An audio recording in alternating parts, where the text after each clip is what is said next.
আচ্ছা, আজকে নতুন চ্যাপ্টার নিয়ে আলোচনা শুরু করছি। কার্য, ক্ষমতা, শক্তি, প্রতিটা রাশি তোমাকে জানতে হবে। তো আমরা প্রথম আলোচনা শুরু করব কার্য। যদিও কথাগুলো তোমাদের কাছে নতুন নয়। কার্য বলতে কি বোঝায়? কিছু পরিমাণ কাজ করা। ক্ষমতা বা পাওয়ার, সেটা কি তোমাদের কিছুটা ধারণা আছে? বা শক্তি, আমরা সব ক্ষেত্রেই শক্তি কথাটা অনেক ক্ষেত্রেই ব্যবহার করি এবং শক্তি অনেক প্রকার, আমাদের ধারণা কিছুটা হলেও আছে। তো এই রাশিগুলোকে আমরা একটু ডিটেলসে পড়ব। কার্য বা কাজ করা বলতে কি বোঝায়? যে ধরে নাও যে তোমার বাড়িতে একটা ভারী আলমারি আছে, তুমি আলমারিটাকে অনেক ঠেললে, প্রচুর পরিমাণে বল প্রয়োগ করলে, ঘাম হয়ে গেল, কিন্তু আলমারিটাকে তুমি সরাতে পারলে না। আরেকবার তোমার কাছে একটা ছোট বস্তু আছে, তুমি বস্তুটাকে বল প্রয়োগ করলে, বস্তুটা বেশ খানিকটা সরে গেল। যদি তোমাকে বলা হয় কোন ক্ষেত্রে বেশি কার্য করেছো, তো বলে রাখি প্রথম ক্ষেত্রে তুমি কোনো কার্যই করোনি। যতই তোমার ঘাম ঝরুক, যতই তোমার শক্তি নষ্ট হোক, যতই তোমার মনে হোক যে আমি অনেক চেষ্টা করলাম, তাতেও কিন্তু মনে রাখবে সেক্ষেত্রে কোনো কার্য হয়নি। কিন্তু দ্বিতীয় ক্ষেত্রে তুমি অল্প পরিমাণ বল প্রয়োগ করেছো, কিন্তু সেক্ষেত্রে মনে রাখবে তুমি বেশ কিছু পরিমাণ কার্য করে ফেলেছো। তাহলে কার্য ব্যাপারটা কি? কার্য ব্যাপারটা হচ্ছে এরকম যে আমি একটা বস্তুর ওপর বল প্রয়োগ করলাম, এবং বল প্রয়োগ করার ফলে যদি বস্তুটা বেশ খানিকটা সরে যায়, এই মনে করো একটা বস্তু আছে, এই বস্তুটাকে তুমি এফ পরিমাণ বল প্রয়োগ করলে, সেই বল প্রয়োগ করার ফলে বস্তুটা আমি ধরে নিলাম এই পর্যন্ত সরে গেল। কতটা সরে গেল? আমি ধরে নিলাম এস দূরত্ব সরে গেল। তাহলে সেক্ষেত্রে আমি বলবো যে প্রযুক্ত বল বেশ কিছু পরিমাণ কার্য করেছে, এবং কার্য কাকে বলবো? F into S.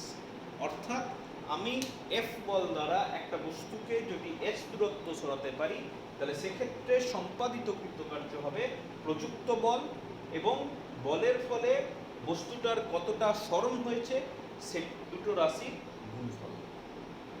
তাহলে প্রথম ক্ষেত্রে আমি এটা উদাহরণ দিচ্ছিলাম যে একটা ভারী আলমারি, তুমি অনেকক্ষণ বল প্রয়োগ করলে, কিন্তু বল প্রয়োগ করার ফলে সরাতে পারলে না।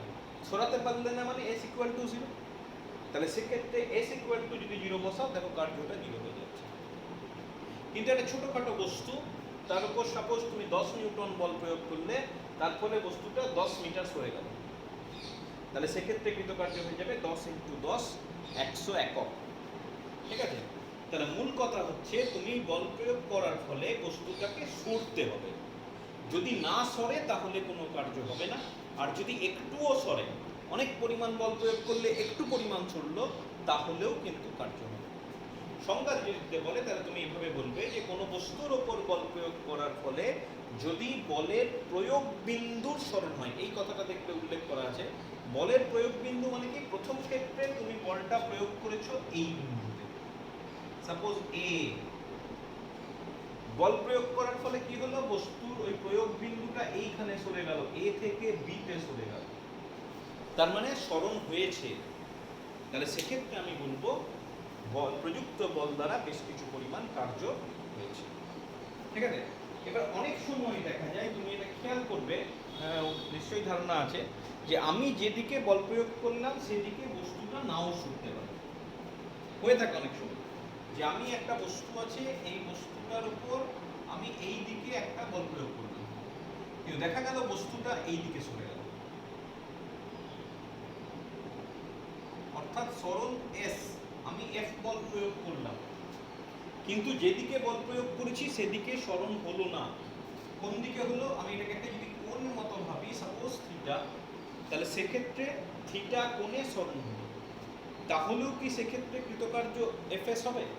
না, সেক্ষেত্রে কৃতকার্যের মান হয়ে যাবে এফএস ইন্টু কস থিটা। এটা হয়ে যাচ্ছে কৃতকার্যের জেনারেল ফর্মুলা। এগুলো কস জিনিসটা কি? কস হচ্ছে একটা ম্যাথমেটিক্যাল ব্যাপার, ক্লাস 10-এ তোমাদের আছে ত্রিকোণমিতিক। ছোট একটা ধারণা দিয়ে রাখি, কস, সাইন, ট্যান, এই ব্যাপারগুলো অঙ্কে আসবে পরে। আমি জাস্ট একটা ছোট্ট করে বলে রাখি, সাপোজ আমার কাছে একটা সমকোণী ত্রিভুজ আছে, এবং সমকোণী ত্রিভুজের ভূমিকোণটা হচ্ছে থিটা। ভূমিকোণ বোঝো তুমি? আচ্ছা, আমি যদি এভাবে একটা নাম দিই, সাপোজ এ বি সি, কোণটাকে কি বলে তুমি জানো? এক্ষেত্রে বিসিটাকে বলা হয় ভূমি, এবিটাকে বলা হয় উচ্চতা, আর এসিটাকে বলা হয় অতিভুজ। এবং তুমি মনে রাখবে যদি cos থিটা বলে, cos থিটা বলতে বোঝায় ভূমির দৈর্ঘ্য বাই অতিভুজের দৈর্ঘ্য। ঠিক আছে, কোনো একটা সমকোণী ত্রিভুজে ভূমিকোণের সাপেক্ষে ভূমির দৈর্ঘ্য এবং অতিভুজের দৈর্ঘ্যের অনুপাতটাকে বলা হয় cos থিটা। এবং sin থিটা এটাও পড়বে, sin থিটা কি আসবে, sin থিটা ইকুয়াল টু হয়ে যাবে লম্বের দৈর্ঘ্য বাই অতিভুজের দৈর্ঘ্য। এগুলো ক্লাস 10 এ ডিটেলস আছে, আপাতত আমার এখানে দরকার ছিল তাই আমি উল্লেখ করলাম। এবং এটাও জেনে রাখবে যে থিটার মানের উপর cos থিটার মান পরিবর্তিত হয়। শুধু cos থিটা নয়, sin থিটারও মান পরিবর্তিত হয়। থিটা 0 হলে তুমি মনে রাখবে cos থিটার মান 1। কয়েকটা লিখে রাখছি, থিটা 90 হলে cos থিটার মান 0, থিটা 180 ডিগ্রি হলে cos থিটার মান -1। এবার একটা জিনিস দেখো, যখন আমি এদিকে বল প্রয়োগ করলাম, প্রযুক্ত বলের অভিমুখে সরণ হলো মানে কি থিটাটা 0। আমি যেটা এটা উদাহরণ দিয়েছিলাম, থিটা 0 হলে cos থিটার মান কত 1, তাহলে cos থিটার মান 1 বসাও, দেখো কৃতকার্য হচ্ছে f * s। এবার ঠিক আছে, আগের সঙ্গে এটা মিলে গেল। তাহলে তুমি মনে রাখবে অ্যাকচুয়ালি কৃতকার্যের ফর্মুলা হচ্ছে fs cos থিটা। এবার বস্তুটার কোন দিকে গতিশীল হচ্ছে, সরণ কোন দিক হচ্ছে প্রযুক্ত বল সাপেক্ষে, তার উপর ভিত্তি করে যদি আমি cos থিটার মান বসাই তাহলে আমি অ্যাকচুয়াল কার্যের মান পাবো। ঠিক, বেশ, এই গেল তোমার কৃতকার্য। তাহলে আমি মূল ব্যাপার বুঝতে পারলাম। আচ্ছা, cos থিটার কোনো একক হয় না, cos থিটার কোনো মাত্রা হয় না। তাহলে যখন আমি কার্য, এই রাশিটার একক বা মাত্রা, এগুলোকে আমি আলোচনা করব, তখন আমার কি আসবে দেখে নাও। চলে এসো কার্যের একক। মনে রাখবে কার্যের সিজিএস পদ্ধতির একক হচ্ছে আর্ক, আর এসআই পদ্ধতির একক হচ্ছে জুল। সিজিএস পদ্ধতির একক হচ্ছে আর্ক, আর এসআই পদ্ধতির একক হচ্ছে জুল। দেখো আরেকটু ভেবে দেখো, এখানে কার্য মানে বলছি f * s, f এর একক কি, সিজিএস পদ্ধতিতে ডাইন, এটা সেন্টিমিটার। তুমি মনে রাখবে আর্ক মানে হচ্ছে ডাইন সেন্টিমিটার। একই রকম ভাবে জুল মানে তুমি জেনে রাখবে, জুল মানে হচ্ছে নিউটন মিটার। দেখো বলকে সরণ দিয়ে গুণ করেছি। আচ্ছা, যদি মাত্রা নির্ণয় করতে হয়, বলের মাত্রা ইনটু দূরত্বের মাত্রা, তাহলে এটা হয়ে যাচ্ছে বলের মাত্রা ml (10⁻² ইনটু l। তাহলে সেক্ষেত্রে মাত্রা হয়ে যাচ্ছে l ইনটু l হয়ে যাবে l স্কয়ার। তাহলে কৃতকার্যের মাত্রা হয়ে যাবে ml² (10⁻²)। তুমি মনে রাখবে, আগে পড়েওছো যে কৃতকার্য কিন্তু স্কেলার রাশি, কোনোভাবেই ভেক্টর রাশি নয়। এটাও ভেক্টর রাশি, এটাও ভেক্টর রাশি, কিন্তু দুটো ভেক্টর রাশির গুণফল স্কেলার রাশি হতে পারে। তাহলে সেক্ষেত্রে এটা একটা উদাহরণ ভাবতে পারো যে দুটি ভেক্টর রাশির গুণফল স্কেলার রাশি যদি উদাহরণ চাই, তাহলে তুমি বলবে কার্য হচ্ছে স্কেলার রাশি যেটি দুটি ভেক্টর রাশির গুণফল হলো। আচ্ছা, প্রশ্ন থাকে যেমন যে 1r বলতে কি বোঝো। আচ্ছা, বলে রাখি এগুলো কিন্তু পরম একক।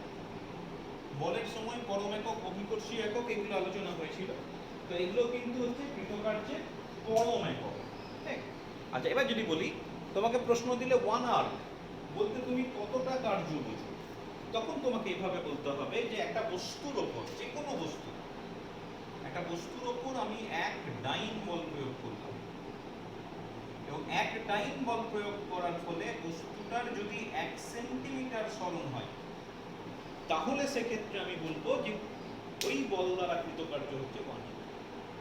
একই রকম ভাবে তোমাকে যদি বলে হোয়াট ইজ 1 জুল, তখন বলতে হবে একটা বস্তুর ওপর আমি 1 নিউটন বল প্রয়োগ করলাম, এবং 1 নিউটন বল প্রয়োগ করার ফলে বস্তুটা যদি 1 মিটার সরণ হয় বস্তুটির, তাহলে সেক্ষেত্রে আমি বলবো প্রযুক্ত বল দ্বারা কৃতকার্য হচ্ছে 1 জুল।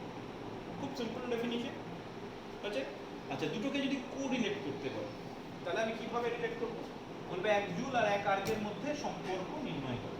দেখো আগেই করেছি, 1 জুল, আমি কি বললাম 1 জুল মানে 1 নিউটন মিটার। আচ্ছা, 1 নিউটন মিটার মানে অ্যাকচুয়ালি হচ্ছে 1 নিউটন ইনটু 1 মিটার, রাইট। তাহলে 1 নিউটন মানে 10⁵ ডাইন, আর 1 মিটার মানে হচ্ছে 10 টু দি পাওয়ার 2 সেন্টিমিটার। তাহলে 10 to the power 5 into 10 to the power 2 গুণ করলে ভাগটা যোগ হয়ে যায়, তাহলে এটা হয়ে গেল 9 সেন্টিমিটার। তার মানে আমার পড়ে থাকছে 1 joule equal to 10 to the power 7 half. দেখো তাহলে খুব সিম্পল রিলেশন যে 1 joule equal to 10 to the power 7 half. বুঝছেন? এই গেল তোমার পরম একক। আচ্ছা, আরেক ধরনের একক তোমাদের হয়, সেটাকে বলা হয় অভিকর্ষীয় একক। অভিকর্ষীয় একক কি কার্যের? অভিকর্ষীয় একক। অভিকর্ষীয় একক মানে বলতে বোঝায় যে একটা বস্তুকে যদি অভিকর্ষের অধীনে আমি সরাই বা অভিকর্ষের অধীনে যদি একটা বস্তু গতিশীল হয়, তাহলে সেক্ষেত্রে আমি কোন একক দ্বারা প্রকাশ করব। সেক্ষেত্রেও 8 জুল ওগুলো করা যেতে পারে, কিন্তু তবুও বলে রাখি অভিকর্ষীয় একক বলে এক ধরনের একক কিন্তু প্রচলিত আছে। তো কার্যের ক্ষেত্রে বলে রাখি সিজিএস পদ্ধতিতে অভিকর্ষীয় একক হচ্ছে গ্রাম সেন্টিমিটার, আর এসআই পদ্ধতিতে অভিকর্ষীয় একক হয়ে যাচ্ছে কেজি মিটার। ঠিক, সিজিএস পদ্ধতিতে হচ্ছে গ্রাম সেন্টিমিটার আর এসআই পদ্ধতিতে হচ্ছে কেজি মিটার। এখন একইভাবে তোমাকে প্রশ্ন দিতে পারে, what do you mean by the statement that কোনো একটা বস্তুর উপর বল দ্বারা কৃতকার্য 1 গ্রাম সেন্টিমিটার, বলতে কি বোঝো বা 1 গ্রাম সেন্টিমিটার মানে কি? 1 গ্রাম সেন্টিমিটার মানে বোঝায় যে 1 গ্রাম ভরের কোনো একটা বস্তু, সাপোজ এটার বস্তু 1 গ্রাম, অভিকর্ষের বিরুদ্ধে 1 সেন্টিমিটার উপরে তুলতে যে পরিমাণ কার্য করতে হয় তাকে বলা হচ্ছে 1 গ্রাম সেন্টিমিটার।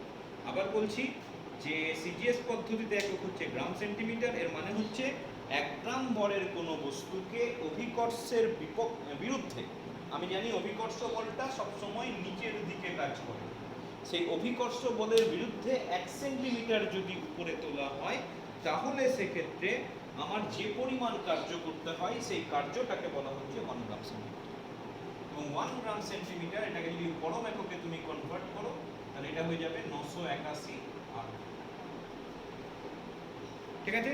একই রকম ভাবে 1 কেজি মিটার বলতে কি বোঝায় যে 1 কেজি ভরের কোনো একটা বস্তুকে অভিকর্ষের বিপক্ষে বা অভিকর্ষের বিরুদ্ধে আমি যদি 1 মিটার উপরে তুলতে পারি, তাহলে সেক্ষেত্রে যে পরিমাণ কৃতকার্য তাকে বলা হচ্ছে 1 কেজি মিটার। এবং 1 কেজি মিটার মানে হচ্ছে 9.8 অবভিয়াসলি জুল। ঠিক আছে? এবং এদের পরস্পর রিলেশন তুমি খুব সহজে বের করে দিতে পারো। ঠিক আছে? यस। নেক্সট চলে এসো কার্যের প্রকারভেদ, মানে কত রকম ভাবে আমি কার্য করতে পারি সেই বিভাগ করা হয়েছে। তাহলে চলে এসো কার্যের প্রকারভেদ। তো বলে রাখি কার্যকে দুভাগে ভাগ করা যায়। কার্যের প্রকারভেদ, 1 নম্বর হচ্ছে বল দ্বারা কৃতকার্য, আর 2 নম্বর হচ্ছে বলের বিরুদ্ধে কৃতকার্য। একটু উদাহরণ দিয়ে বলি, একটাকে বললাম বল দ্বারা কৃতকার্য, আমি বল প্রয়োগ করলাম, কৃতকার্য হলো, আর একটা হচ্ছে বলের বিরুদ্ধে কৃতকার্য। একটু উদাহরণ দিয়ে বলি যে সাপোজ তুমি একটা বস্তুকে ভূপৃষ্ঠ থেকে কিছু একটা উচ্চতায় তুলে রেখেছো, এটা হচ্ছে আমাদের গ্রাউন্ড। সেই গ্রাউন্ড থেকে একটা বস্তুকে তুমি এই উচ্চতায় তুলে রেখেছো, অসম্ভব কিছু না। এই যে আমি এই যে পেনটাকে আমি ভূমি থেকে এই উচ্চতায় তুলে রেখেছি, এবার আমি পেনটাকে যদি ফেলে দিই, তাহলে পেনটা নিচের দিকে নেমে আসবে, বস্তুটা নিচের দিকে পড়বে, এবং নিচের দিকে পড়বে এই অবস্থায় তুমি ভাবো যে বস্তুটার উপর বল কোন দিকে কাজ করে? বস্তুটার ওজন, এবং ওজনটাই হচ্ছে এক্ষেত্রে ক্রিয়াশীল বল। কি বল? এই ওজনটাকেই বলা হচ্ছে অভিকর্ষ বল। পড়েছো যে কোনো বস্তুকে, যে কোনো বস্তুকে পৃথিবীর কাছাকাছি সব বস্তুকেই পৃথিবী নিজের কেন্দ্রের দিকে আকর্ষণ করে। তুমি ভাবতে পারো এটা যদি গ্রাউন্ড হয়, এটা হচ্ছে আমাদের পৃথিবী, এবং পৃথিবীর কেন্দ্রটা এখানে আছে, কেন্দ্র বরাবর আকর্ষণ করছে। এবং যে বল দ্বারা আকর্ষণ করছে সেই বলটাকে বলা হয় অভিকর্ষ বল। অভিকর্ষ বল মানে কি? এক্ষেত্রে বস্তুর ওজনটাই হচ্ছে অভিকর্ষ বলের সঙ্গে সমান। তাহলে অভিকর্ষ বল কোন দিকে কাজ করছে? নিচের দিকে কাজ করছে। বস্তুটা নামবে কোন দিকে? নিচের দিকে। তাহলে বস্তুটা যখন গ্রাউন্ডে এসে পৌঁছাবে তখন বস্তুটার স্বরণ কত হবে? h, তাই না? তাহলে সেক্ষেত্রে প্রযুক্ত বল দ্বারা কৃতকার্য কত হবে? বল ইনটু স্বরণ। তাহলে প্রযুক্ত বল দ্বারা কৃতকার্য হয়ে যাবে mgh। বোঝা গেছে? তাহলে প্রযুক্ত বল দ্বারা কৃতকার্য বলতে কি বোঝায়? যে আমি যদি কোনো একটা বস্তুর ওপর কোনো একটা বস্তুকে বল প্রয়োগ করলাম এবং বল প্রয়োগ করার ফলে বস্তুটা যদি প্রযুক্ত বলের অভিমুখে গতিশীল হয় তাহলে সেক্ষেত্রে আমি বলবো প্রযুক্ত বল কিছু পরিমাণ কার্য করছে। উদাহরণ কি? একটা বস্তুকে অভিকর্ষের অধীনে ফেলে দিলাম, বল কাজ করছে নিচের দিকে, বস্তুটা স্বর্ণ হচ্ছে নিচের দিকে এবং কত পরিমাণ হচ্ছে? mg into h। এটা হচ্ছে প্রযুক্ত বল দ্বারা কৃতকার্য। আচ্ছা, এটা এক্ষেত্রে বললাম। তুমি যদি একটা বস্তুকে এইভাবে গ্রাউন্ডের ওপর থাকে তাকে যদি f বল প্রয়োগ করলে এবং f বল প্রয়োগ করার ফলে যদি বস্তুটা s পরিমাণ সরে যায় তাহলে ইন জেনারেল বল দ্বারা কৃতকার্য হয়ে যাবে f ইন্টু s। এবং খেয়াল করে দেখো, আমি কৃতকার্যের ফর্মুলা বলেছিলাম f s cos থিটা। তাহলে একই দিকে গেলে cos থিটা মানে থিটার মান 0, তাহলে এটা cos 0 আর cos 0 এর মান হচ্ছে 1। তুমি খেয়াল করে দেখো এক্ষেত্রে কৃতকার্য কখনোই নেগেটিভ হয় না। সেই জন্য এক্ষেত্রে এই কৃতকার্যটাকে অনেক সময় বলা হয় ধনাত্মক কার্য। অর্থাৎ আমি যেদিকে কোনো বস্তুর ওপর বল প্রয়োগ করলাম, বস্তু যদি সেদিকে গতিশীল হয় তাহলে সেই কৃতকার্যটাকে আমি সবসময় ধনাত্মক কার্য বলবো। আচ্ছা, এবার চলে আসি বলের বিরুদ্ধে কৃতকার্য।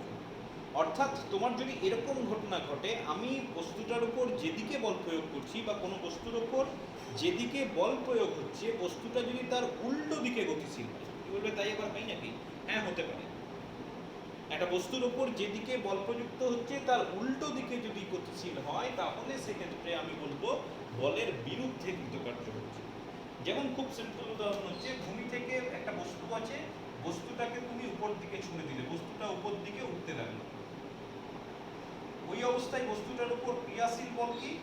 অভিকর্ষ বল। কোন দিকে কাজ করছে? নিচের দিকে কাজ করছে। বস্তুটা কোন দিকে গতিশীল হচ্ছে? উপর দিকে। তাহলে প্রযুক্ত বল এবং বল দেওয়া সরণ পরস্পর বিপরীত দিকে কাজ করছে।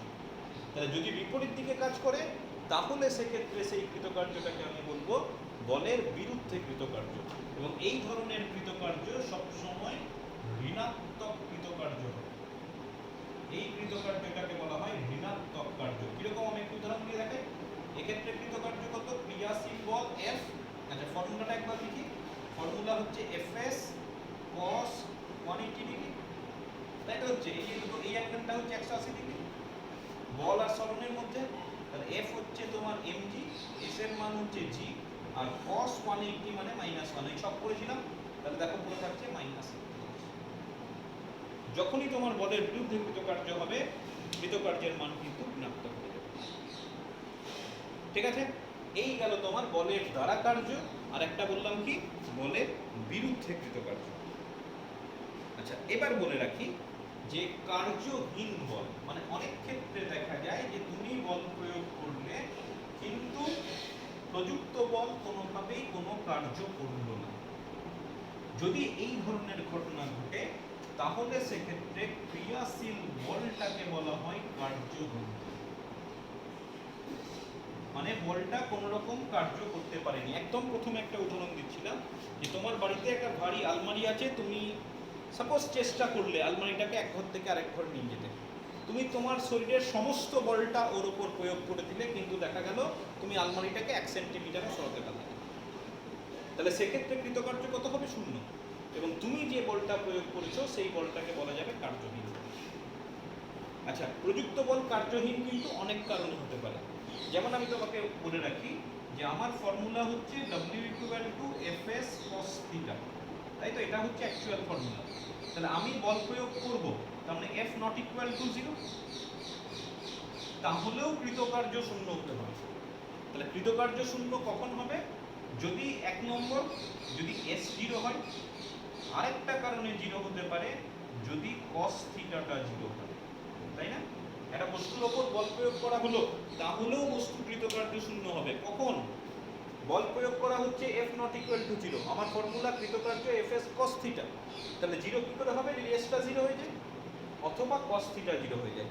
s 0 এর ব্যাপারটা তোমাকে বললাম যে তুমি বল প্রয়োগ করলে কিন্তু সরাতে পারলে না। তুমি দেওয়ালটাকে বল প্রয়োগ করো, বাড়ির দেওয়ালটাকে বল প্রয়োগ করলাম, দেওয়ালটাকে একটুও সরাতে পারলাম না, তাহলে তুমি যে কার্য করলে সেটা কার্যহীন হবে।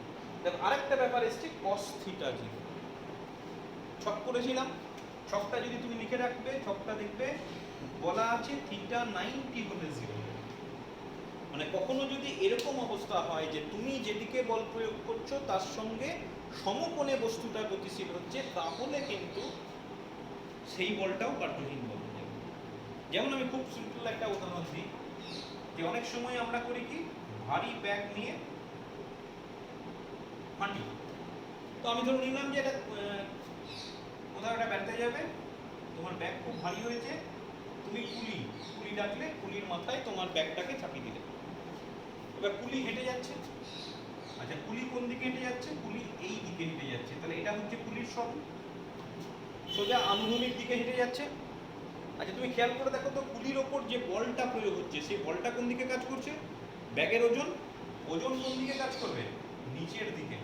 দেখো তো দুটোর মধ্যবর্তী কোণ কত? 90 ডিগ্রি। তাহলে এক্ষেত্রে থিওরিটিক্যালি কিন্তু কুলি কোনো কার্য করছে না, কৃতকার্য হয়ে যাচ্ছে শূন্য। ঠিক আছে? তার মানে এই নয় যে তুমি কুলিকে বলবে তুমি কোনো কার্য করনি, তোমাকে আমি কোনো পয়সা দেবো না, এই ব্যাপারটা যেন না হয়।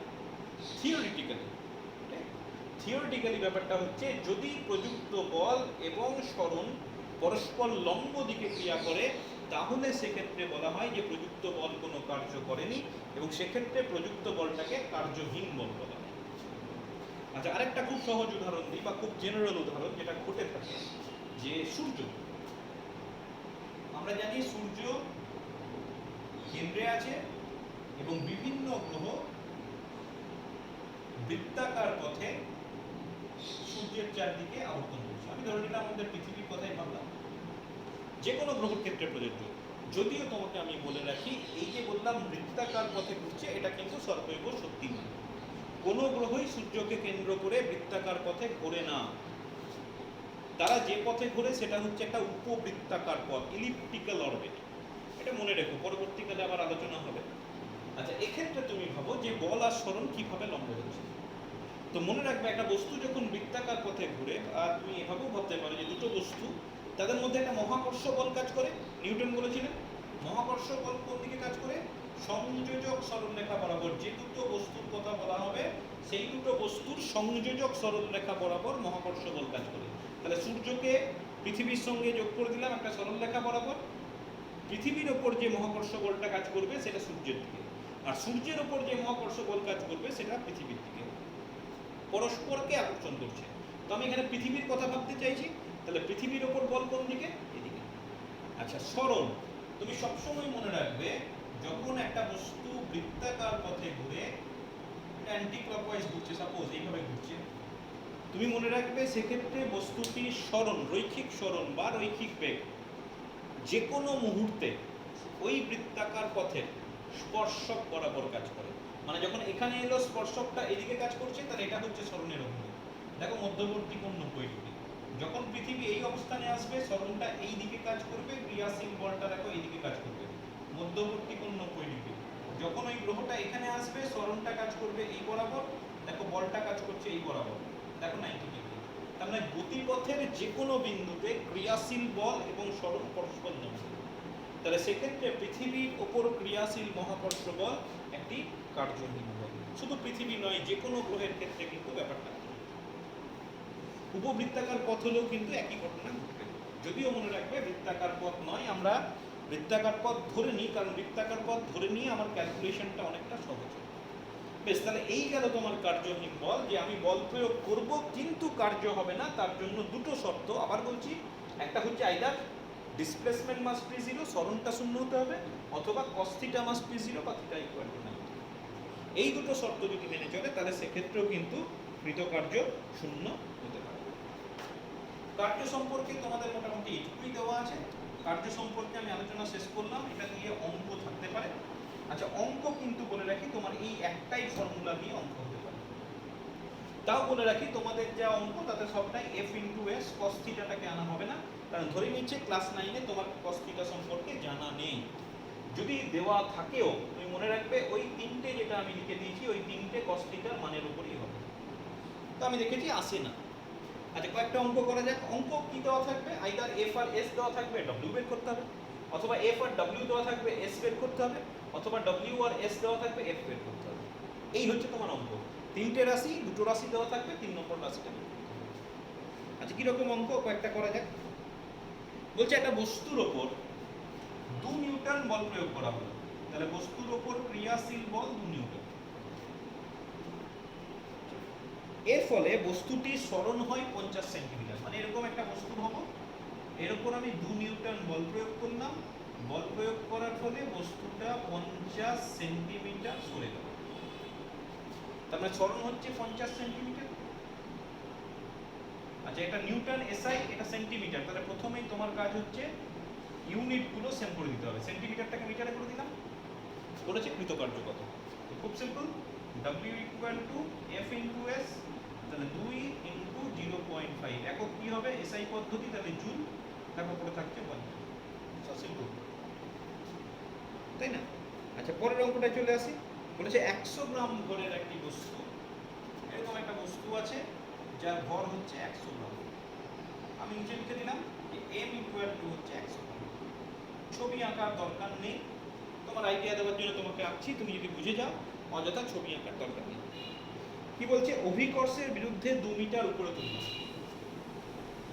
অভিকর্ষের বিরুদ্ধে আমি 2 মিটার উপরে তুললাম, তাহলে H ইকুয়াল টু 2 মিটার।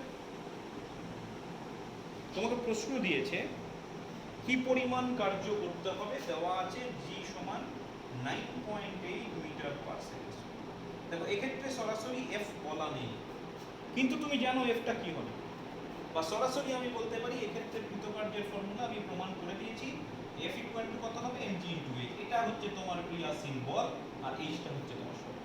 দেখো, সব কিছু দেওয়া আছে, খালি ইউনিট সেট করা নেই। এটা এসআই, এটাও এসআই, তাহলে এটাকে এসআই করতে হবে 0.1 কেজি। তাহলে এটা করে থাকছে 0.1 ইন্টু 9.8 ইন্টু এইচ, এইচ মানে 2, তাহলে এটা করে থাকছে 196, 2 দিয়ে গুণ করলে 2 দশমিক, তাহলে 1.96, সব এসআই পদ্ধতি, তাহলে জুল। দেখো কত সিম্পল। আচ্ছা, 3 নম্বর অঙ্ক বলছে একটা বস্তুতে আমি বল প্রয়োগ করলাম, বল প্রয়োগ করার ফলে বস্তুটি 100 সেন্টিমিটার সরে গেল। সেক্ষেত্রে তোমার কৃতকার্য করতে হচ্ছে 40 আর, কৃতকার্য করতে হচ্ছে 40 আর।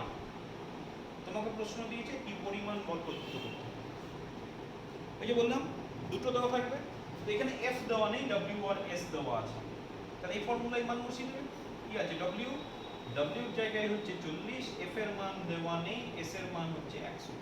তাহলে F এর মান কত হবে? 40/100 মানে 0.4, সিজিএস পদ্ধতিতে অঙ্ক, তাহলে এক্ষেত্রে হয়ে যাবে টাইম। তার মানে বস্তুটির উপর ক্রিয়াশীল বল হয়ে যাবে 0.4 টাইম। ঠিক আছে? আচ্ছা, এইভাবে তোমাকে অঙ্কগুলো করতে হবে, যাই দেওয়া থাকে সহজই থাকে, তোমাদের খুব বেশি জটিল কিছু থাকে না। আচ্ছা, কয়েকটা সমস্যা নিয়ে আলোচনা করি, পরীক্ষায় আসে ব্যাপারগুলো।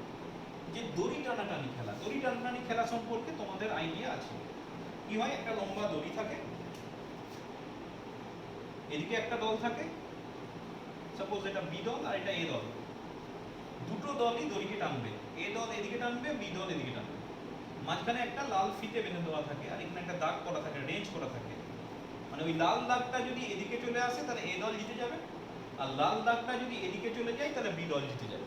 তাই তো? এটা হচ্ছে কনসেপশন, যে ওই লাল ফিতেটা একদম মাঝখানে মারা থাকে, দুটো দাগের মধ্যে নির্দিষ্ট নিজের দিকে টানতে পারবে, নির্দিষ্ট অল্প পরিমাণ টানলে হবে না, বেশ কিছু পরিমাণ টানতে হয়। ওই লাল দাগটাকে যদি এই দাগের এদিকে টানতে পারে তাহলে এ দল জিতবে, আর এটা যদি ওই দিকে টানতে পারে তাহলে বি দল জিতবে। তো প্রশ্ন দিয়েছে যে এরকম একটা দড়ি টানাটানি খেলায় দেখা যাচ্ছে দুটো দল সমান সমান বল দিয়ে টানছে, মানে এ যদি 50, এ দল যদি 50 নিউটন বলে টানে, তাহলে বি দলও 50 নিউটন বল দিয়ে টানছে। তাহলে সেক্ষেত্রে প্রশ্ন দিয়েছে যে কোন দলের কৃতকার্য কত হবে। 50 নিউটনটা কাল্পনিক, বলেছে সমান মানের বল প্রয়োগ করা হবে। কোন দল কত কৃতকার্য করবে? কত কৃতকার্য করবে? কেউ কোনো কার্য করবে না। তার কারণ কি? দড়িটার কোনো সরণই হয়নি, দু দলই সমান সমান টানছে, মানে কি রেজাল্ট্যান্ট ফোর্স তো জিরো। তো রেজাল্ট্যান্ট ফোর্স নিয়ে যদি জিরো করি, রেজাল্ট্যান্ট ফোর্সটা এখানে গুরুত্বপূর্ণ নয়, এখানে হচ্ছে বল। এ দল কত বল প্রয়োগ করছে? 50 নিউটন। তাহলে এ দল কত কার্য করবে? 50 নিউটন ইন্টু এ দলের সরণ।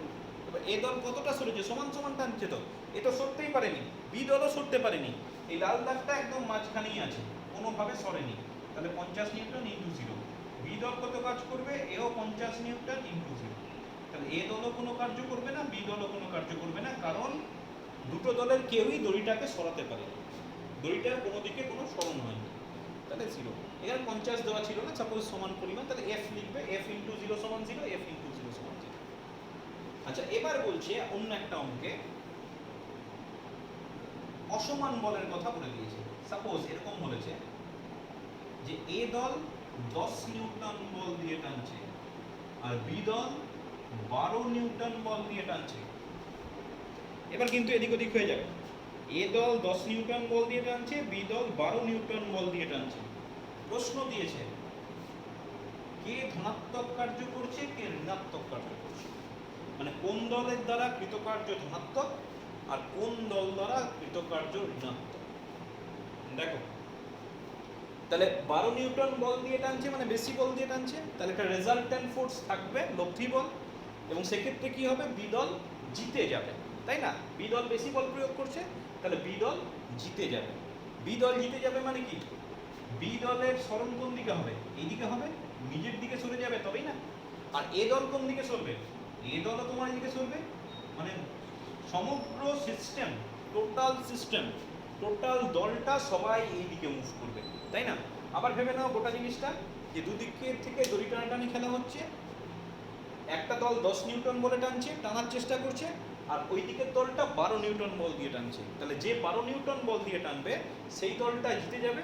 তাহলে বি দল যদি জিতে যায়, তাহলে গোটা সিস্টেমটা মানে দড়ি সমেত বি দল এ দল সবাই এই বরাবর মুভ করবে, তাই না?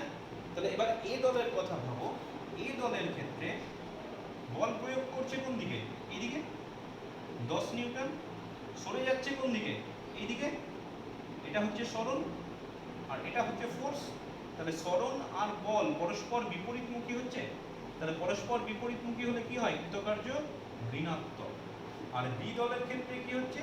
বল এদিকে প্রয়োগ হচ্ছে আর সরণটাও তোমার এদিকে হচ্ছে, তাহলে কৃতকার্য কি হবে? বোঝা গেল? দরকার হলে তুমি এখানে একটা নাম দিয়ে দেবে, সরণের দিক বলে দেবে, যেটা ও এদিকে যাচ্ছে আর এটা ও বি দিকে বল প্রয়োগ হচ্ছে, সরণ হচ্ছে এ বি দিকে।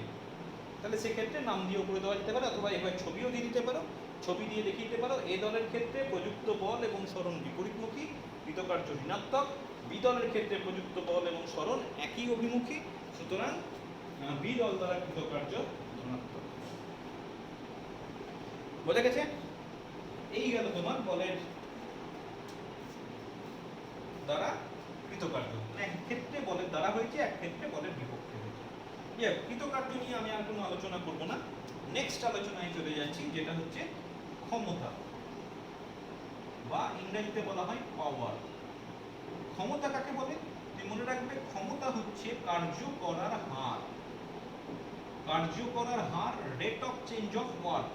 মানে সোজা কথাই বলতে গেলে একটা নির্দিষ্ট সময়ে তুমি কতটা কার্য করেছো সেই দ্বারা তোমার ক্ষমতাটাকে মেজার করা হচ্ছে।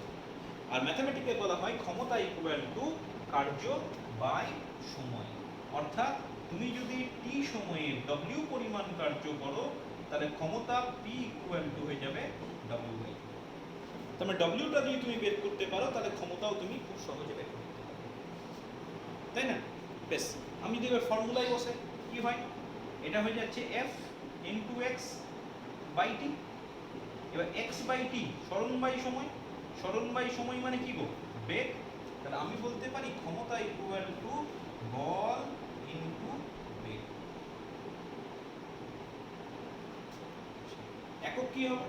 যদি সিজিএস পদ্ধতিতে একক করো, একক মানে প্রথমে আমি পরম এককটাই আলোচনা করি। সিজিএস পদ্ধতিতে একক হয়ে যাবে আর্ক ডিভাইডেড বাই সেকেন্ড, তাহলে আর্ক পার সেকেন্ড। আর এসআই পদ্ধতিতে একক হয়ে যাবে জুল পার সেকেন্ড। আচ্ছা, জুল পার সেকেন্ডটাকে আর একটা নাম দেওয়া হয়, এটাকে বলা হয় ওয়াট। ঠিক আছে, একই রকম ভাবে তোমাকে যদি ডেফিনিশন করতে হয়, তোমাকে যদি বলে 1 আর্ক পার সেকেন্ড, একটা বস্তুর ক্ষমতা 1 আর্ক পার সেকেন্ড বলতে কি বোঝো, তখন তোমাকে বলতে হবে যে 1 সেকেন্ডে 1 আর্ক কার্য করার ক্ষমতাকে, মানে একজন 1 সেকেন্ডে 1 আর্ক কার্য করার ক্ষমতা, এই জিনিসটাকে বলা হচ্ছে আর্ক। একই রকম ভাবে যখন তোমার জুল পার সেকেন্ড বলবে, 1 সেকেন্ডে 1 জুল কার্য করার সামর্থ্যকে বা কার্য করার ক্ষমতাকে আমি বলবো 1 ওয়াট ক্ষমতা। ঠিক আছে? আচ্ছা, ওয়াটের সঙ্গে বলে রাখি অনেক সময় কিলোওয়াট পাবে। কিলোওয়াট হচ্ছে একটা বৃহত্তম বড় একক ক্ষমতা, এবং কিলোওয়াট অবভিয়াসলি 1 কিলোওয়াট মানে হচ্ছে 10⁻³ ওয়াট। যদি তোমাকে প্রশ্ন দেয় যে কিলোওয়াট বলতে কি বোঝো, তখন তোমাকে বলতে হবে যে যদি কোনো একজন ব্যক্তি বা বস্তু বা সংস্থা 1 সেকেন্ডে 1 কিলো জুল কার্য করে, অথবা তুমি বলতে পারো 10⁻³ জুল কার্য করে 1 সেকেন্ডে, তাহলে সেক্ষেত্রে আমি বলতে পারি ওই বস্তু সংস্থার দ্বারা বা ওই বস্তু সংস্থার ক্ষমতা 1 কিলোওয়াট। ঠিক আছে? আচ্ছা, একই সঙ্গে অভিকর্ষী এককগুলো করে নেওয়া যায়। আচ্ছা, পরম একক হলো অভিকর্ষী একক বলে রাখি, ওখানে কি ছিল? গ্রাম সেন্টিমিটার কৃতকার্যের ক্ষেত্রে। তাহলে এখানে হয়ে যাবে গ্রাম সেন্টিমিটার পার সেকেন্ড, আর এখানে হয়ে যাবে কেজি মিটার পার সেকেন্ড। এবং যদি তোমাকে সংজ্ঞা চাই, ওই একই রকমের ব্যাপার হবে যে যদি 1 গ্রাম ভরের কোনো বস্তুকে অভিকর্ষের বিরুদ্ধে 1 সেকেন্ডে 1 সেন্টিমিটার তোলা হয়, তাহলে সেক্ষেত্রে তার ক্ষমতাকে আমি বলবো 1 গ্রাম সেন্টিমিটার পার সেকেন্ড। একই রকম ভাবে 1 কেজি ভরের কোনো বস্তুকে অভিকর্ষের বিরুদ্ধে 1 সেকেন্ডে 1 মিটার উপরে তুললে যে পরিমাণ ক্ষমতা লাগে তাকে আমি বলবো 1 কেজি মিটার পার সেকেন্ড। খুব সিম্পল ডেফিনিশন। বুঝছেন? আচ্ছা, এখানে আরেকটা একক চলে আসে যেটাকে বলা হয় হর্স পাওয়ার। হর্স পাওয়ার মানে অশ্ব ক্ষমতা বাংলায় বলে। আচ্ছা, এটা কিন্তু এফপিএস পদ্ধতির একক। আমরা ইন জেনারেল সিজিএস আর এসআই নিয়ে আলোচনা করি, তো এখানে কিন্তু এফপিএস পদ্ধতিতে যে এককটা ব্যবহার করা হয় সেটাও কিন্তু বহু ব্যবহৃত একটা একক। সেই জন্য হর্স পাওয়ারটা যেহেতু ইউজফুল, সেই জন্য এটাকে নিয়েও আলোচনা করতে হবে। আচ্ছা, 1 হর্স পাওয়ার বলতে কি বোঝে? হর্স পাওয়ারটা কিন্তু ওই যে বললাম এফপিএস পদ্ধতিতে কৃতকার্যের অভিকর্ষীয় একক। তাকে বলে যদি কোনো যন্ত্র বা সংস্থা 1 সেকেন্ডে 550 পাউন্ড ভার বল প্রয়োগ করে, তাহলে কার্য করে, তাহলে সেক্ষেত্রে আমি ওটাকে বলবো, এটা গ্রাম ভার কিন্তু ওয়াট নয়, কিন্তু পাউন্ড ভার, এটাকে বলা হয় পাউন্ড ভার। তাহলে সেক্ষেত্রে আমি তার ক্ষমতাকে বলবো 1 হর্স পাওয়ার।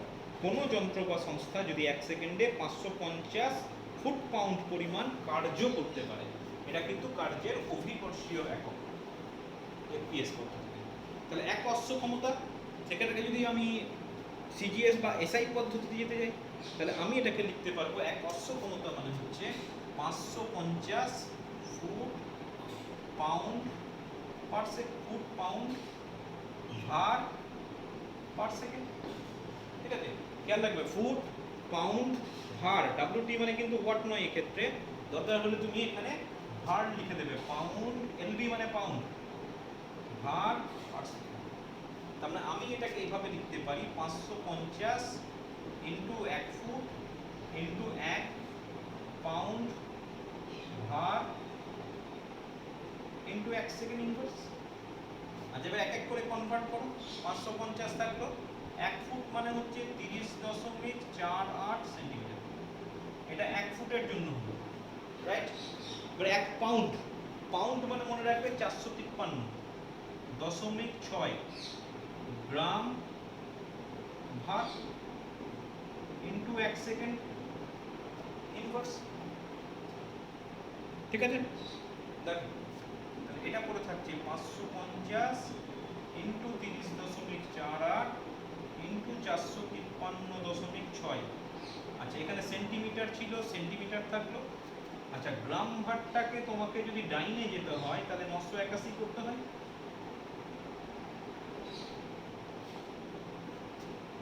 এইগুলো যদি করা হয় ডাইন সেন্টিমিটার পার সেকেন্ড, এটার মানে হচ্ছে ডাইন সেন্টিমিটার মানে হচ্ছে আর, আর এটা হচ্ছে সেকেন্ড। ডাইন ইন্টু সেন্টিমিটার মানে হচ্ছে আর। এটা যদি ক্যালকুলেশন করা হয় এটা আসে 746 ইন্টু 10⁻7 প্রায়। আচ্ছা 10⁻7 আর মানে আবার হচ্ছে জুল, তাহলে এটা পড়ে থাকে 746 জুল পার সেকেন্ড। তাহলে এটা হয়ে যাচ্ছে 746 ওয়াট। আমি আর একটু ঘুরিয়ে বলতে পারি 1 হর্স পাওয়ার মানে 746 ওয়াট, তার মানে 0.746।